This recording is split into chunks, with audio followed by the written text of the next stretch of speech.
5 seconds to go.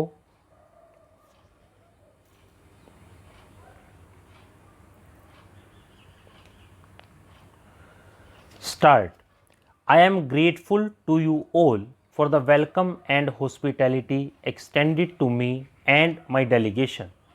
This is not only my first visit to your beautiful country, but also the first ever visit by a President of India to Saint Vincent and the Grenadines.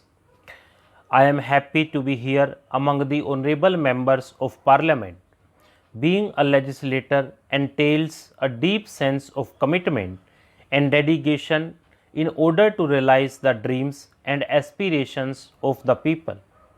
India and St. Vincent and the Grenadines have historical relations established by our forefathers years ago, even before our countries had become independent.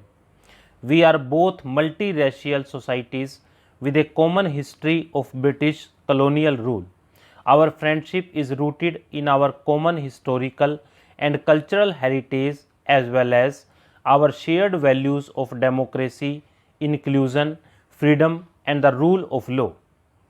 Our bilateral engagement has blossomed in the last few years. The visit of the Honorable Prime Minister Ralph Gonsalves to India in September 2019 infused new energy into our relations. I am happy that India's development partnership involves various communities in this country. I am glad to note that projects such as the Bequia Market Repairs and Restoration, the Community Development Project for Glenside Village, Mariaqua, and the rehabilitation and transformation of the Chetayu Blair Agriculture Depot into a processing and training facility have either been completed or are at an advanced stage of completion. India had stood by St. Vincent and the Grenadines during this COVID pandemic as well. As a symbol of our solidarity with the people of St. Vincent and the Grenadines, a shipment of life-saving drugs and protective gear were dispatched at the start of the pandemic. India had also sent Made in India Covishield vaccines last year. India engages with SVG at the regional level in the CARICOM, which has more than 1 million strong Indian diaspora. We appreciate SVG's active participation in the various activities on our agenda with the CARICOM. We deeply value our ties with the CARICOM, which is one of the oldest integration groupings in the region. India will continue to partner with this regional mechanism in addressing the challenges on the front of development and other issues. We live in a world characterized by multiple linkages among nation states and people across the world.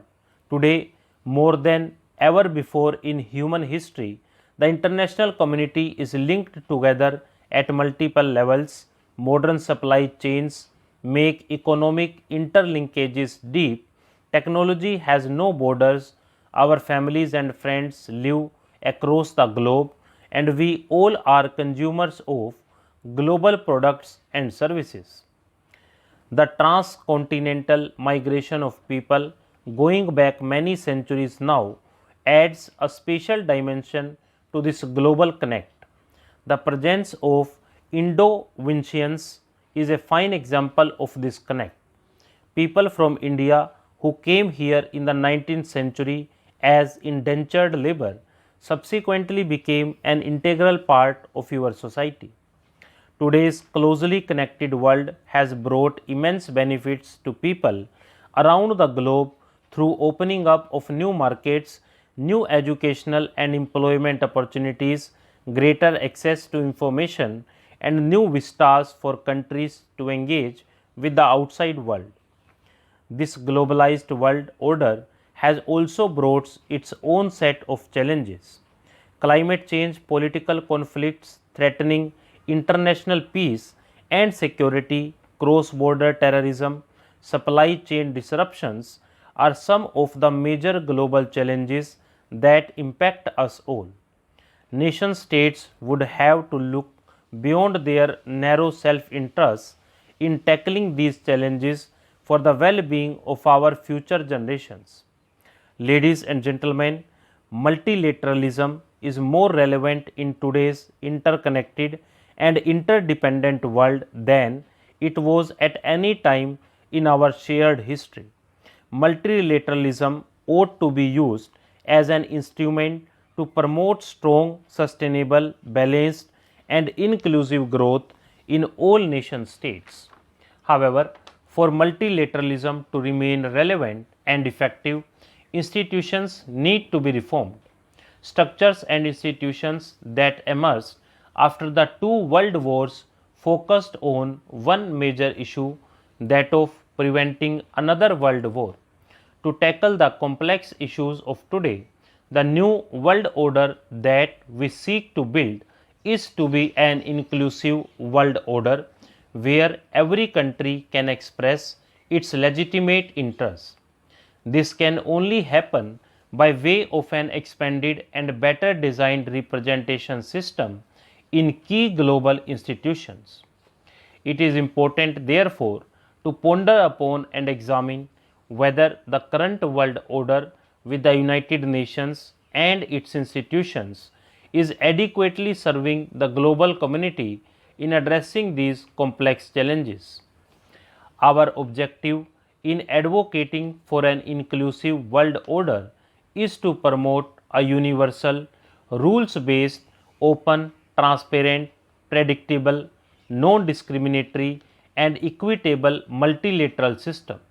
The need of the hour is, therefore, reform of global institutions with the UN Security Council at its core to reflect the contemporary global reality. On this issue, India and St. Vincent and the Grenadines share common interest, approach and understanding. Both our countries are part of the 42 member developing countries platform of the L69 Group.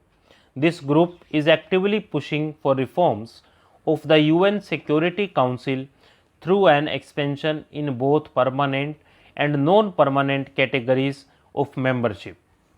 I congratulate St. Vincent and the Grenadines for the stellar role it played in advocating for a meaningful and time-bound progress in the intergovernmental negotiations process on Security Council reforms during its membership of the Security Council for the years 2020-21. As India celebrates 75 years of its independence, we are taking forward our engagement with the world in line with our philosophy of Vasudevai Kutumbakam, or the world is one family. In India, my government's motto is Sabka Saath, Sabka Vikas, Sabka Vishwas and Sabka Prayas, that is, together with all, development for all, with everyone's trust and with everyone's efforts. This also demonstrates India's approach in the global arena, which means India believes in an inclusive world order that is sensitive to legitimate interests and concerns of every country and region, irrespective of its size or wealth. We think and act for the future of entire humanity. India has remained steadfast in its commitment to share its experience, knowledge, and skills acquired in its journey of development with fellow developing countries. I am confident that India and St. Vincent and the Grenadines will continue to work closely together in advancing these shared objectives for an inclusive world order. With these words, let me thank Madam Speaker for giving me an opportunity to address this august assembly.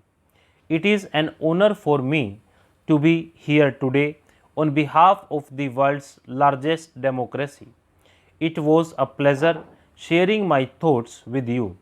I wish the people of India and Saint Vincent and the Grenadines a very bright future. Thank you. Stop.